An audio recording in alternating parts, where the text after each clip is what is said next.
If you try and use the Russian lip technique on someone who's got very, very thin lips, you're going to be disappointed.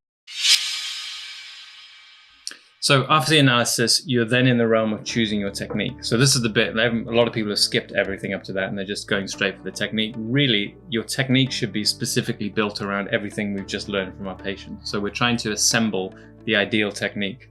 And that means you've got to know lots of techniques. You have got to get them all. If someone comes in and asks for Russian lips, you need to know what the benefit of that technique is and how you can actually use it for specific cases to get a result.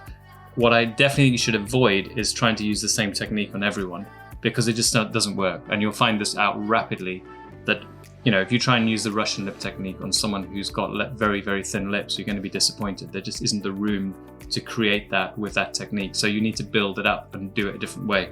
But the expert is seeing all the techniques it's like a box full of tools, and you're selecting the right tool for the job.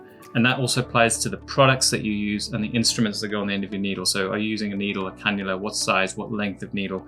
All of that is building around avoiding the risks and maximizing the aesthetic goal, which is then going to maximize the psychosocial impact on your patient, which is really what this is all about.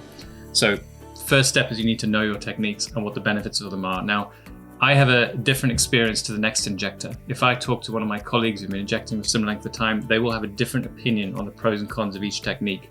And although I can give that, it's also important that you try these out yourself and get to know them. You've got to make a decision and instinct, because you're the one at the end of the day holding the needle. So know your technique and then start to understand how do each of these techniques have benefits for different problems, for definition, for eversion of the lip, for projection of the lip, for volume, for details that you can create, for the angles that you might want to create. So once you understand how all those techniques work and you've got the complete history of the patient, you can pick a selection of techniques or components of different techniques and design that treatment design with your patient. And literally, if when you're really good at this, you explain why each step is going to match them perfectly. And it's dazzling for patients. I almost think we shouldn't be putting this out. It's so good.